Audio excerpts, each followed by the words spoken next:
بسم الله الرحمن الرحيم الحمد لله رب العالمين الصلاة والسلام على رسوله الأمين وعلى آله وأصحابه الطيبين الطاهرين ومن تبعهم بإحسان إلى يوم الدين أما بعد. وقال الله تعالى في القرآن الكريم: أعوذ بالله من الشيطان الرجيم، بسم الله الرحمن الرحيم. إن الله لا يغير ما بقوم حتى يغير ما بأنفسهم. وقال رسول الله صلى الله عليه وسلم: لا يموتن أحدكم إلا وهو يحسن الظن بالله. صدق الله وصدق رسول الله صلى الله عليه وسلم. பேரன்பும் பெரும் கருணையும் கொடையுமிக்க பேருபகாரி அல்லாஹ்விற்கே கோடான கோடி புகழ். நபிகள் நாயகம் முஹம்மது ரசூலுல்லாஹ் ஸல்லல்லாஹு அலைஹி வஸல்லம் அவர்களின் மீதும் அவர்களை பின்பற்றி வாழ்ந்த சகாபாக்கள், தாபிஈன்கள், தபை தாபீன்கள், உலமாக்கள், ஷுஹதாக்கள், சாலிஹீன்கள், இங்கு அமர்ந்திருக்கிற நாம் அனைவரின் மீதும் அல்லாஹ்வின் அன்பும் அருளும் என்றென்றும் நிறைவாக உண்டாவதாக. அல்லாஹ்வின் கிருபையால் அவனுடைய பொருத்தத்தை நாடியவர்களாக அவனுடைய மாளிகையில் இஅ்திகாஃப் நிய்யத்தோடு அமர்ந்திருக்கிற மார்க்க நண்பர்களே, அல்லாஹு ஜல்ல ஷானுஹு தஆலா எந்த நல்ல விஷயங்களை தங்களுடைய வாழ்க்கையில் ஏற்று நடக்கும்படி கட்டளையிட்டுள்ளானோ அந்த விஷயங்களை தங்களுடைய வாழ்க்கையில் ஏற்று நடக்கும்படியும், எந்த விஷயங்களை விட்டு விலகி இருக்கும்படி கட்டளையிட்டுள்ளானோ அந்த விஷயங்களை விட்டு விலகி இருக்கும்படியும் எனக்கும் உங்களுக்கும் தக்வாவை கொண்டு இறை அச்சத்தை கொண்டு நசீஹத்து செய்தவனாக எனது உரையை ஆரம்பம் செய்கிறேன். நம்முடைய எண்ணங்களும் செயல்பாடுகளும் எப்படி இருக்க வேண்டும் என்பதை புரிந்து கொள்ளும் வகையில் நபி ஸல்லல்லாஹு அலைஹி வஸல்லம் அவர்களினுடைய அற்புதமான ஹதீஸுகள் நமக்கு வழிகாட்டுகிறது. அந்த வகையில் சென்ற ஜும்மாக்களிலே நாம் சொன்ன ஒரு ஹதீஸ், என்னுடைய அடியான் என்னை எவ்வாறு எண்ணுகிறானோ அவ்வாறே நான் அவனிடத்திலே நடந்து கொள்கிறேன் என்கின்ற ஒரு ஹதீஸே குதுசி. இந்த ஹதீஸை மையமாக கொண்டு கொஞ்சம் கூடுதல் தகவல்களை இன்றைய ஜும்மாவுடைய உரையில் நாம் பார்க்கலாம். என்னுடைய அடியான் என்னை எவ்வாறு எண்ணுகிறானோ அவ்வாறே நான் அவரிடத்திலே நடந்து கொள்கிறேன் என்பதாக அல்லாஹ் சொல்லுகிறான். இந்த வாசகத்தை மட்டும் வைத்து பார்த்தால் ஒரு விஷயம் நமக்கு புரியும். அவன் எனக்கு உதவி செய்வான் என்று நாம் எண்ணினால் நிச்சயமாக அல்லாஹ் நமக்கு உதவி செய்வான். அவன் உதவி செய்ய மாட்டான் என்று எண்ணினால் அவன் உதவி செய்ய மாட்டான். இதைத்தான் இந்த வாசகத்தை கொண்டு நாம் புரிந்து கொள்கிறோம். நபி ஸல்லல்லாஹு அலைஹி வஸல்லம் அவர்கள் இன்னொரு ஹதீஸிலே சொன்னார்கள், லா யமூதன்ன அஹதுகும் இல்லா வஹுவ யுஹ்சினு ظن பில்லாஹ். உங்களில் யாரும் அல்லாஹ்வின் மீது நல்லெண்ணம் கொள்ளாத நிலையில் மரணித்து விட வேண்டாம் என்பதாக சொன்னார்கள். நாம் மரணமாகிற போது நிச்சயமாக அல்லாஹ் நம்மை மன்னித்து உயர்ந்த சுவர்க்கத்தை தருவான் என்று அல்லாஹ்வின் மீது நல்லெண்ணம் கொள்ள வேண்டுமே தவிர நரகத்தில் தள்ளி விடுவானோ என்று அவன் மீது நல்லெண்ணம் கொள்ளாமல் இருக்கக்கூடாது என்பதை நபி ஸல்லல்லாஹு அலைஹி வஸல்லம் அவர்கள் இந்த வாசகத்தின் வழியாக சொல்லுகிறார்கள். ஒருவர் சோதிக்கப்பட்டு விட்டார் என்று சொன்னால் அந்த சோதனையில் சிக்கொண்டு இருக்கக்கூடியவர்களை பார்த்து அல்லாஹ் இப்படித்தான் சொல்லுகிறான், அல்லாஹ்விடத்திலே நீங்கள் பொறுமையை கொண்டும் தொழுகையை கொண்டும் உதவி தேடுங்கள். வஸ்தஈனு பிஸ்ஸப்ரி வஸ்ஸலா என்றால் என்ன? இந்த சோதனையில் இருந்து அல்லாஹ் நம்மை விடுவிப்பான் என்கின்ற நல்லெண்ணத்தோடு அவனிடத்திலே பிரார்த்தனை செய்கிற போது அல்லாஹ் அதிலிருந்து விடுதலை செய்வான் என்கின்ற நம்பிக்கை ஊட்டும் விதத்திலே தான் இது போதிக்கப்படுகிறது. அவருக்கு சொல்லக்கூடிய ஆறுதலும் இதுதான், சபூர் செய்யுங்க. நபிமார்களையும் அல்லாஹ் சோதிச்சான், நல்லவங்களையும் அல்லாஹ் சோதிப்பான், கவலைப்படாதீங்க, சரியாயிடும் அப்படின்னு சொல்லி நாம சொல்றோம். ஏன் அப்படி என்று சொன்னால் அல்லாஹ்வின் மீது நல்லெண்ணம் உருவாக்குவதற்காக வேண்டி, அதிலிருந்து நிச்சயம் நாம் வெளியே வந்து விடுவோம் என்கின்ற நல்லெண்ணத்தால் அவருடைய சிக்கலில் இருந்து அவருக்கு விடுதலையை தரும் என்கின்ற அடிப்படையில் தான் நாம் ஆறுதல் சொல்லுகிறோம். நபி ஸல்லல்லாஹு அலைஹி வஸல்லம் அவர்கள் நோயாளியை சந்திக்கிற போது லா பஅஸ தஹூர் என்பதாக சொல்வார்கள். ஒன்றுமில்லை, சரியாகிவிடும் என்பது அதனுடைய பொருள். ஏன் இப்படி சொல்லப்படுகிறது என்று சொன்னால், ஒரு நோயாளி என்ன நடந்து விடுமோ என்று பயந்து கொண்டிருக்கக்கூடிய நேரத்தில் ஒன்றுமில்லை, கவலைப்படாதீர்கள், சரியாகிவிடும் என்று நாம் சொல்லக்கூடிய இந்த ஆறுதல் வார்த்தைகளால் அவர் அல்லாஹ்வின் மீது நல்லெண்ணத்தை உருவாக்கி கொண்டு அல்லாஹ் இந்த நோயிலிருந்து நமக்கு நிவாரணத்தை வழங்குவான் என்று அவர் நம்பிக்கை கொண்டால் அல்லாஹ் ஜல்ல ஷானுஹு தஆலா அவருக்கு நிவாரணத்தை வழங்குகிறான். எனவே தான் அவ்வாறு நாம் அவருக்கு சொல்லுகிறோம். ஒரு கிராமவாசி கடுமையான காய்ச்சலால் பாதிக்கப்பட்டிருந்தார். நபி ஸல்லல்லாஹு அலைஹி வஸல்லம் அவர்களுக்கு அந்த செய்தி வருகிறது. அவரை சென்று நலம் விசாரித்து விட்டு வரலாம் என்பதாக நபி ஸல்லல்லாஹு அலைஹி வஸல்லம் அவர்கள் அவரிடத்திலே செல்கிறார்கள். கடுமையான காய்ச்சலால் பாதிக்கப்பட்டு படுத்திருக்கிறார். அருகே அமர்ந்த நபி ஸல்லல்லாஹு அலைஹி வஸல்லம் அவர்கள் லா பஅஸ தஹூர் என்பதாக சொன்னார்கள். ஒன்றுமில்லை, சரியாகிவிடும் என்பதாக சொன்னார்கள். அவர் நபி ஸல்லல்லாஹு அலைஹி வஸல்லம் அவர்களை பார்த்து சொன்னார், இந்த கடுமையான சூடு என்னை கபிரில் அல்லவா தள்ள போகிறது, இதுவா சரியாகும் என்பதாக கேட்டார். நபி ஸல்லல்லாஹு அலைஹி வஸல்லம் அவர்கள் சொன்னார்கள், நீ அவ்வாறு எண்ணினால் அப்படியே நடந்துவிடும் என்பதாக சொன்னார்கள். அடுத்த நாளே அவருடைய மரண செய்தி வந்தது என்கின்ற சரித்திர குறிப்பை நாம் பார்க்கிறோம். ஆக ஒரு விஷயத்தை நாம் புரிந்து கொள்கிறோம், அல்லாஹ்வின் மீது நாம் நல்லெண்ணம் கொள்ளுகிற போது அல்லாஹ் நமக்கு உதவி செய்கிறான். அவன் மீது நமக்கு நம்பிக்கை குறைகிற போது அதே போன்று அல்லாஹ் நம்மை கைவிட்டு விடுகிறான். எனவே நம்பிக்கையும் நல்லெண்ணமும் அவசியம் என்பதைத்தான் இந்த தகவல்கள் அனைத்துமே நமக்கு புரிய வைக்கிறது. இதிலே நமக்கு தேவையான கூடுதல் புரிதல் என்ன என்று சொன்னால், அல்லாஹ்வை நாம் எப்படி எண்ணுகிறோமோ அப்படித்தானே அல்லாஹ் நடக்கிறான் என்கின்ற இந்த எண்ணம் அவனுடைய சகிப்புத்தன்மையின் மீது நமக்கு தைரியத்தை ஏற்படுத்தி விடக்கூடாது. அப்படி என்றால் என்ன? தவறு செய்கிறோம், பாவம் செய்கிறோம், பொய் சொல்லுகிறோம், புறம் பேசுகிறோம், மோசடி செய்கிறோம், வியாபாரத்தில் அப்படியும் இப்படியுமாக ஈடுபடுகிறோம், அல்லாஹ் ஒன்றும் செய்ய மாட்டான், அவன் மன்னித்து விடுவான் என்று நாம் செய்யக்கூடிய தவறின் மீது அல்லாஹ் தண்டிக்க மாட்டான் என்று அவனுடைய சகிப்பு தன்மையின் மீது நாம் தைரியம் கொண்டு விட்டோம் என்று சொன்னால் அவரை தண்டிக்க மாட்டான் என்பது இந்த ஹதீஸினுடைய பொருள் அல்ல. நாம் செய்யக்கூடிய தவறின் மீது அல்லாஹ் அமைதியோடு இருக்கிறான் என்று சொன்னால் அது அவனுடைய சகிப்பு தன்மை. நாம் செய்யக்கூடிய தவறை தட்டி கேட்பதற்கும் தண்டிப்பதற்கும் விசாரிப்பதற்கும் அதற்கான கூலியை தருவதற்கும் அவன் மகா வல்லமை கொண்டவனே தவிர நாம் செய்யக்கூடிய தவறை அல்லாஹ் கண்டுகொள்ள மாட்டான் என்று எண்ணம் கொண்டால் அல்லாஹ் கண்டுகொள்ளாமல் விட்டு விடுவான் என்று நாம் புரிந்துவிடக் கூடாது. இது முதலாவது செய்தி. இரண்டாவது செய்தி, அவன் மீது நாம் நல்லெண்ணம் கொண்டாலும் கூட அவன் அவ்வாறு நடந்து கொள்வதை உணர முடியவில்லையே. நடைமுறையில் பார்க்கிறோம், அல்லாஹ் உதவி செய்வான் என்கின்ற நம்பிக்கையோடு தான் வியாபாரத்தில் ஈடுபட்டோம், ஆனால் நஷ்டமாகிவிட்டதே. அல்லாஹ் உதவி செய்வான் என்று தான் அவனிடத்திலே துவா செய்தோம், ஆனால் அந்த கடுமையான நோயால் மௌத்தாகிவிட்டாரே. அல்லாஹ் உதவி செய்வான் என்று எத்தனையோ காரியங்களில் ஈடுபட்டும் தோல்வியில் முடிந்திருக்கிறது என்று சொன்னால் அல்லாஹ்வை நாம் எண்ணிய வகையில் அவனுடைய செயல்பாடுகள் அமையவில்லையே என்கின்ற ஒரு கேள்வி எழுகிறது. அப்படி என்றால் அந்த வார்த்தை பொய்யா என்றால் அந்த ஹதீஸினுடைய இரண்டாவது பகுதி அதற்கான விளக்கத்தை தருகிறது. நபி ஸல்லல்லாஹு அலைஹி வஸல்லம் அவர்கள் சொல்லுகிறார்கள், என்னுடைய அடியான் என்னை எவ்வாறு எண்ணுகிறானோ அவ்வாறு தான் நான் அவனிடத்தில் நடந்து கொள்கிறேன். அவன் என்னை நினைக்கிற போதெல்லாம் அவனோடு நான் இருக்கிறேன். அவன் தனிப்பட்ட முறையில் என்னை நினைத்தால் நான் என்னுடைய மனதிற்குள் வைத்து அவனை நினைக்கிறேன். அவன் ஒரு கூட்டத்தில் வைத்து என்னை நினைத்தால் அதைவிட சிறந்த மலக்குமார்களின் கூட்டத்தில் வைத்து அவனை நான் நினைத்து பார்க்கிறேன். அவன் என்னை நோக்கி ஒரு ஜான் வந்தால் அவனை நோக்கி நான் ஒரு முழம் வருகிறேன். அவன் ஒரு முழம் என்னை நோக்கி வந்தால் நான் 2 முழம் அவனை நோக்கி வருகிறேன். அவன் என்னை நோக்கி நடந்து வந்தால் நான் அவனை நோக்கி ஓடி வருகிறேன் என்பதாக அல்லாஹ் சொல்லுவதாக நபி ஸல்லல்லாஹு அலைஹி வஸல்லம் அவர்கள் சொல்லுகிறார்கள். ஆக அல்லாஹ்வை நல்லெண்ணத்தோடு எண்ணுவது மட்டும் போடாது, நாம் எப்படி நடந்து கொள்ளுகிறோமோ அப்படித்தான் அல்லாஹ் நம்மிடத்தில் நடந்து கொள்வான் என்பதை புரிந்து கொள்ள வேண்டும். நமக்கும் அல்லாஹ்விற்கும் மத்தியில் இருக்கக்கூடிய தொடர்புதான் அல்லாஹ் நம்மை உயர்த்துவதற்கும் நமக்கு உதவி செய்வதற்கும் சந்தர்ப்பத்தை ஏற்படுத்துகிறது என்பதை நாம் புரிந்து கொள்கிறோம். அப்படி என்றால் நிபந்தனை என்ன? அல்லாஹ் ரசூலுக்கு முன்னுரிமை வழங்கி அவனோடு தொடர்பை உறுதிப்படுத்திக் கொள்வதுதான் அதனுடைய நிபந்தனை. சகாபாக்கள் இந்த போரில் நமக்கு வெற்றி கிடைக்கும் என்று எண்ணுவார்கள். அல்லாஹ் அந்த போரில் அவர்களுக்கு வெற்றியை தருவான். போதுமான போர் வீரர்கள் இல்லாமல், போதுமான தடவாளங்கள் இல்லாமல், போர் செய்வதற்குண்டான வாகனங்கள் கூட இல்லாமல் வெற்றி கிடைக்கும் என்று அவர்கள் நம்புவார்கள். அல்லாஹு ஜல்ல ஷானஹு தஆலா பெரிய வெற்றியை தருவான் என்று சொன்னால் அவர்கள் அல்லாஹ்வின் மீது நல்லெண்ணம் மட்டும் கொண்டிருக்கவில்லை, அவர்கள் அல்லாஹ்வோடு உறுதியான தொடர்பையும் அவர்கள் ஏற்படுத்தி வைத்திருந்தார்கள். ஹஜ்ரத் ஹுபைப் ரலியல்லாஹு தஆலா அவங்க எதிரிகள்ட்ட மாட்டிக்கிட்டாங்க. அவர்களை பட்டினியோடு வைத்திருந்தார்கள். ஆனால் மதீனா நகரத்திலேயே விளையாத பழங்களை அவர்கள் சாப்பிட்டுக் கொண்டிருந்தார்கள். ஆச்சரியப்பட்டு போனார்கள் எதிரிகள்.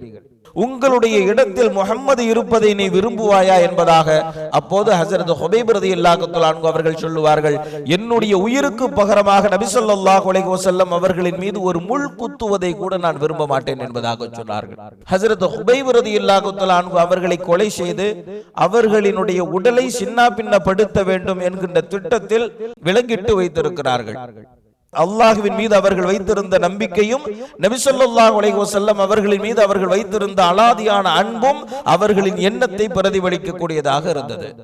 இந்த எதிரிகளின் கையில் என்னுடைய உடல் கிடைக்க கூடாது என்பதாக அல்லாஹ்விடத்திலே பிரார்த்தனை செய்தார்கள். அல்லாஹு ஜல்ல ஷானஹு தஆலா பூமியை பிளக்க வைத்து அவர்களுடைய உடலை உள்வாங்க செய்தான். அவர்களின் உடல் எதிரிகளின் கரங்களுக்கு கிடைக்கவில்லை என்று சொன்னால் இதுதான் அல்லாஹ்வை எப்படி எண்ணுகிறோமோ என்பது மட்டுமல்ல, அல்லாஹ்வோடு நாம் எப்படி தொடர்பை ஏற்படுத்தி வைத்திருக்கிறோமோ என்பதையும் வைத்துத்தான் அல்லாஹ் நம்மிடத்திலே நடந்து கொள்ளுகிறான். ஹஜ்ரத் அபூ ஹுரைரா ரலியல்லாஹு தஆலா அன்ஹு அவங்க சொல்றாங்க, நபி ஸல்லல்லாஹு அலைஹி வஸல்லம் அவங்க எங்களோட உட்கார்ந்து இருந்தாங்க. திடீர்னு எந்திரிச்சு வெளியே போனாங்க. திரும்ப வருவாங்கன்னு சொல்லி வெயிட் பண்ணிக்கிட்டே இருந்தோம். நபி ஸல்லல்லாஹு அலைஹி வஸல்லம் அவங்க திரும்ப வரவே இல்லை. ரொம்ப நேரம் ஆயும் வரல. எங்களுக்கு பயம் வந்துருச்சு. வெளியே நபி ஸல்லல்லாஹு அலைஹி வஸல்லம் அவங்க போனாங்களே, ஏதாச்சும் ஆபத்து வந்திருக்குமா? உடனே எல்லாம் எந்திரிச்சு நபி ஸல்லல்லாஹு அலைஹி வஸல்லம் அவங்கள தேடிக்கிட்டு போனோம். எல்லாரும் ஒவ்வொரு பக்கமா போய் நபி ஸல்லல்லாஹு அலைஹி வஸல்லம் அவங்கள தேடிக்கிட்டு இருக்கிறோம். எங்கேயுமே கண்ணில் படல. என்னுடைய மனசுல நான் சொல்லிக்கிட்டேன், நபி ஸல்லல்லாஹு அலைஹி வஸல்லம் அவங்கள நான் தான் கண்டுபிடிக்கணும் அப்படின்னு சொல்லி என் மனசுல சொல்லிக்கிட்டு நானும் அங்கேயும் இங்கேயும் தேடிக்கிட்டு இருந்தேன். கடைசியில பனு நஜ்ஜாரனுடைய தோட்டம் ஒன்று இருக்கிறது. அந்த தோட்டத்திற்குள் நபி ஸல்லல்லாஹு அலைஹி வஸல்லம் அவர்கள் இருப்பார்களோ என்று எண்ணி அந்த தோட்டத்திற்குள் செல்வதற்காக வேண்டி தோட்டத்தை சுற்றி சுற்றி வருகிறேன். ஆனால் உள்ளே செல்வதற்கான எந்த வழியும் இல்லை. நீர் சென்று வருவதற்கான ஒரு சிறிய துவாரம் இருந்தது. குள்ள நரியை போன்று என்னுடைய உடலை சுருக்கி கொண்டு அந்த நீர் வரக்கூடிய துவாரத்தின் வழியாக தோட்டத்திற்குள் சென்று விட்டேன். உள்ளே சென்று பார்த்தால் நபி ஸல்லல்லாஹு அலைஹி வஸல்லம் அவர்கள் அமர்ந்திருந்தார்கள். நபி ஸல்லல்லாஹு அலைஹி வஸல்லம் அவங்க என்ன பார்த்த உடனே என்ன அபூ ஹுரைரா என்பதாக கேட்டார்கள். அப்போது நான் நபியிடத்திலே சொன்னேன், யா ரசூலல்லாஹ், எங்களோடு அமர்ந்திருந்தீர்கள், வெளியே சென்றீர்கள், மீண்டும் வரவே இல்லை. எனவே நாங்கள் பயந்து விட்டோம். உங்களை தேடி அலைந்து தான் இங்கே வந்திருக்கிறேன் என்பதாக நான் சொன்னேன். அப்போது நபி ஸல்லல்லாஹு அலைஹி வஸல்லம் அவர்கள், அப்படியா, உனக்கு நான் ஒரு சுப செய்தியை சொல்லுகிறேன். இந்த ரெண்டு செருப்பையும் பொடி. யார் தூய்மையான உள்ளத்தோடு லா இலாஹா இல்லல்லாஹ் என்கின்ற கலிமாவை சொல்லுகிறாரோ அவர் சுவர்க்கத்தில் நுழைந்து விட்டார் என்கின்ற சுப செய்தியை மக்களிடத்திலே சொல்லுங்கள். நான் தான் சொல்லிவிட்டேன் என்பதற்கு இந்த இரண்டு செருப்புகளும் சாட்சியாக இருக்கட்டும் என்பதாக அந்த இரண்டு செருப்புகளை கொடுத்து அனுப்பினார். ஆனால் இங்கே கவனிக்க வேண்டிய விஷயம் என்ன என்று சொன்னால், ஹஜ்ரத் அபூ ஹுரைரா ரலியல்லாஹு தஆலா அன்ஹு அவர்கள் எண்ணுகிறார்கள், நபி ஸல்லல்லாஹு அலைஹி வஸல்லம் அவர்களை நாம் தான் முதலில் கண்டுபிடிக்க வேண்டும் என்பதாக. நபி அவர்களின் மீது கொண்டிருந்த அந்த அலாதியான அன்பால் ஹஜ்ரத் அபூ ஹுரைரா ரலியல்லாஹு தஆலா அன்ஹு அவர்களினுடைய எண்ணம் அங்கே பிரதிபலிக்கிறது. இப்படி நிறைய செய்திகளை நாம் பார்க்கலாம். ஹஜ்ரத் ஜாபிர் ரலியல்லாஹு தஆலா அன்ஹு அவங்க ஹந்தக் போருடைய நேரம் நபி ஸல்லல்லாஹு அலைஹி வஸல்லம் அவர்களினுடைய முகத்திலே பசியினுடைய வாட்டம் தெரிகிறது. எனவே ஏதாவது நபி ஸல்லல்லாஹு அலைஹி வஸல்லம் அவர்களுக்கு உண்ண கொடுக்க வேண்டும் என்கின்ற ஆசையில் தன்னுடைய மனைவியிடத்தில் சென்று நம்மிடத்தில் இருக்கக்கூடிய அந்த ஆட்டை அறுத்து சமைத்து நபி ஸல்லல்லாஹு அலைஹி வஸல்லம் அவர்களுக்கு தரலாமா என்பதாக ஆலோசனை செய்து அவ்வாறே சமைக்கப்பட்டு நபி ஸல்லல்லாஹு அலைஹி வஸல்லம் அவர்களை உண்பதற்கு அழைத்த போது பெரும் கூட்டத்தை அழைத்துக் கொண்டு நபி அவர்கள் வருகிறார்கள். அத்துணை பேருக்குமான உணவாக அல்லாஹு ஜல்ல ஷானஹு தஆலா அந்த உணவிலே பரக்கத்து செய்தான் என்று சொன்னால் அதற்கான காரணம் நபி ஸல்லல்லாஹு அலைஹி வஸல்லம் அவர்களின் மீது அவர்கள் கொண்டிருந்த அன்பும் அவர்களுக்கு ஏதாவது ஒரு வகையில் உணவு சமைத்து தர வேண்டும் என்கின்ற எண்ணமும். ஆக ஒரு விஷயத்தை புரிந்து கொள்கிறோம், நாம் எப்படி எண்ணுகிறோமோ அது அப்படியே நடைபெறும்.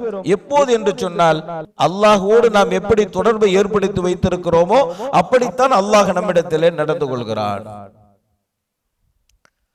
எப்பப்பெல்லாம் அல்லாஹ் ரசூலுக்கு நாம இரண்டாவது இடம் கொடுக்கிறோமோ அப்பப்பெல்லாம் தோல்விதான், அப்பப்பெல்லாம் நஷ்டம் தான். அல்லாஹ்வே குர்ஆனிலே சொல்வான், இன்னல்லாஹ லா யுகையிரு மா பிகௌமின் ஹத்தா யுகையிரு மா பி அன்ஃபுஸிஹிம். நீங்கள் உங்களை திருத்திக் கொள்ளாத வரை அல்லாஹ் உங்களை திருத்த மாட்டான். நீங்கள் உங்களை மாற்றிக் கொள்ளாத வரை அல்லாஹ் உங்களை மாற்ற மாட்டான். எவ்வளவு தூரம் அல்லாஹ்வோடு நீங்கள் தொடர்பை ஏற்படுத்தி வைத்திருக்கிறீர்களோ அவ்வளவு தூரம் அல்லாஹ்வுடைய உதவி உங்களுக்கு நெருக்கத்தில் இருக்கிறது என்கின்ற உண்மையை உணர்த்தும் வசனம் இது. இன்னல்லாஹ லா யுகையிரு மா பிகௌமின் ஹத்தா யுகையிரு மா பி அன்ஃபுஸிஹிம். உங்களை நீங்களே மாற்றிக் கொள்ளாத வரை அல்லாஹ் உங்களை மாற்ற மாட்டான் என்பது. அல்லாஹ் ரசூலுக்கு முன்னுரிமை வழங்கி பழக வேண்டும். நபி ஸல்லல்லாஹு அலைஹி வஸல்லம் அவர்களின் மீது அன்பை உறுதிப்படுத்துவதற்குண்டான சந்தர்ப்பத்தை உருவாக்கி கொண்டே இருக்க வேண்டும். எந்த அளவிற்கு அல்லாஹ்விற்கு நம்முடைய முன்னோர்கள் முன்னுரிமை வழங்கி இருக்கிறார்கள் என்பதற்கு எத்தனையோ சான்றுகளை சொல்லலாம். ஒரு வியாபாரி 70,000 திருகத்தோடு பயணம் செய்கிறார். ஒரு திருகம் அப்படிங்கிறது 4 கிராம் தங்கம். 70,000 திருகம் அப்படிங்கிறது ஏறக்குறைய 2.25 கிலோ. 2.25 கிலோ தங்கத்தோட தன்னோடு தன்னுடைய வேலையாளையும் அழைச்சிக்கிட்டு போறார். குதிரையில பயணம் செஞ்சு போறாங்க. ஒரு பாலைவனத்துல அந்த குதிரையை கட்டி போட்டுட்டு அவர் ஓய்வு எடுத்துக்கிட்டு இருக்கிறார். அவருடைய வேலைக்காரு பக்கத்துல தக்பீர் கட்டி தொடுத்துக்கிட்டு இருக்கிறார். அந்த வியாபாரி விழுத்து பார்க்கிறார், குதிரையை காணவில்லை. பதறி போயிட்டார். இருக்கிறது பாலைவனத்துல, குதிரை காணோம். தன்னுடைய வேலைக்கார்ட்ட வந்து விசாரிக்கிறார், என்ன குதிரையை காணவே அப்படின்னு சொல்லி. அந்த வேலைக்காரர் சொன்னாரு, ஒருத்தர் திருடிக்கிட்டு போயிட்டான் அப்படின்னு சொல்லி. திருடிக்கிட்டு போயிட்டானா? திருடினதை நீ பாத்தியா? ஆமா பார்த்தேன். பிடிக்கலையா? நான் தொழுதுகிட்டு இருந்தேன். நான் தக்பீர் கட்டிய உடனேயே அவன் வந்து விட்டான். குதிரையை அவிழ்த்து அவன் செல்வதும் எனக்கு தெரிகிறது. குதிரையா தொழுகையா என்று யோசித்தேன். தொழுகைதான் சிறப்பாக தோன்றியது. எனவே அவனை நான் தடுக்கவில்லை. தொழுது முடிப்பதற்குள் அவன் குதிரையோடு சென்று விட்டான் என்பதாக அவர் சொன்னார். அந்த வியாபாரி என்ன சொன்னார் தெரியுமா? நீ என்னோடு இருப்பது எனக்கு பெருமை, நீ என்னோடு இருப்பதில் எனக்கு சந்தோஷம் என்பதாக அவர் தட்டி கொடுத்தார் என்று சொன்னால், இங்கே நாம் அல்லாஹ்விற்கு அவர்கள் தந்த முக்கியத்துவத்தை உணர்ந்து கொள்ள முடிகிறது. ஒரு தொழுகையை விட ஒரு குதிரை முக்கியம் அல்ல. ஆனால் சட்டம் இருக்கிறது. தொடக்கூடிய நபரின் பொருள் திருடப்படுகிற போது தொழுகையை விட்டு விட்டு தடுக்கலாம் என்கின்ற அனுமதி இருக்கிறது. ஆனால் அவர்களுடைய உள்ளத்தில் அல்லாஹ்வின் மீதான முன்னுரிமை அவர்களை அவ்வாறு செயல்பட வைத்தது. எல்லை பாதுகாப்பு பணியில் இருவர் நிறுத்தப்பட்டிருந்தார்கள். ஒருவர் ஓய்வெடுக்கிற போது ஒருவர் பாதுகாக்க வேண்டும். ஒருவர் ஓய்வெடுத்துக் கொண்டிருக்கிறார், இன்னொருவர் பாதுகாப்பு பணியில் ஈடுபட்டு கொண்டிருக்கிறார். அப்போது நாம் சும்மா தானே நிக்கிறோம்னு சொல்லி தக்பீர் கட்டி தொழுதார். இவர் தொடுவதை கண்ட ஒரு எதிரி அம்பு எய்தனான். அவரின் உடலில் பட்டு ரத்தம் வடிந்தோடுகிறது. தொழுகையை முடிக்கும் வரை அவர் அதே இடத்திலேயே நின்றார். அடுத்தடுத்த அம்புகள் அவரின் மீது பாய்ந்து விட்டது. ஆனாலும் தொழுகையை விடவில்லை. தொழுது முடித்ததற்கு பிறகு ஓய்வில் இருந்தவரை எழுப்பி விட்டார். எழுந்து பார்த்தால் உடல் முழுக்க ரத்தம் கொட்டுகிறது. என்ன நடந்தது? அம்பு எய்து விட்டான். ஏன் அப்போதே என்னை எழுப்பவில்லை? தொழுகையில் இருந்தேன் என்பதாக சொன்னார். தன்னை தற்காத்துக் கொள்வதற்கான அனுமதி இருந்தும் கூட அல்லாஹ்விற்கு அவர்கள் தந்த முக்கியத்துவம், அல்லாஹ்வோடு அவர்களுக்கு இருந்த தொடர்பு, உயிரே போனாலும் சரி உயிரை விட தொழுகை எனக்கு பெரிது என்கின்ற எண்ணம். இமாம் பிஷ்ருல் ஹாஃபி ரஹிமஹுல்லாஹ் அவர்களுடைய பெயர் பிஷ்ர் இப்னுல் ஹாரிஸ். அவர்களினுடைய பெயர் பிஷ்ருல் ஹாஃபி என்பதாக மாறியதற்கு என்ன வரலாறு தெரியுமா? அவர்கள் செருப்பணிவதில்லை. ஹாஃபி என்று சொன்னால் செருப்பணியாதவர் என்பது பொருள். அவர்கள் ஏன் செருப்பணியாமல் இருந்தார்கள் என்பதற்கு சொல்லப்படுகின்ற மிக முக்கியமான ஒரு காரணம் என்ன தெரியுமா? அல்லாஹ்வின் மீதான மரியாதையால் அவர்கள் செருப்பணிவதை தவிர்த்தார்கள் என்பது ஒரு காரணம். அல்லாஹ்வின் மீதான மரியாதை. பள்ளிக்குள் வந்து தக்பீர் கட்டினால் மட்டும்தான் அல்லாஹ் நமக்கு முன்னால் இருக்கிறான் என்கின்ற எண்ணம் நமக்கு வரும். ஆனால் அவர்கள் ரோட்டில் நடந்து செல்லுகிற போது கூட அல்லாஹ் எனக்கு முன்னால் இருக்கிற உணர்வால் அவனுக்கு முன்னால் செருப்பணிந்து நிற்பதா என்கின்ற மரியாதையால் செருப்பணிவதை தவிர்த்தார்கள் என்று சொன்னால் அல்லாஹ்வோடு அவர்கள் ஏற்படுத்தி வைத்திருந்த உணர்வு, அல்லாஹ்விற்கு அவர்கள் தரக்கூடிய முக்கியத்துவம். நபி ஸல்லல்லாஹு அலைஹி வஸல்லம் அவங்க சொன்ன செய்தி இது. எப்போதும் வணக்கத்தில் திளைத்திருக்கக்கூடிய ஒரு வணக்கசாலி ஜுரைஜ் தொழுது கொண்டிருந்தார். அவர்களின் தாயார் அழைத்தார்கள். தொழுகை முடியும் வரை அவர்களுக்கு பதிலளிக்கவில்லை. இவர்கள் வருவதற்குள் அவர்களின் தாயார் ஒரு சாபமிட்டு விட்டார்கள். விபச்சாரியின் முகத்தில் விழிக்காமல் உனக்கு மரணம் வராது என்பதாக சாபமிட்டு விட்டார். தாயின் சாபம் பழித்து விட்டது. ஆனால் அவர் அங்கே தன்னுடைய தாயை உதாசீனப்படுத்தவில்லை.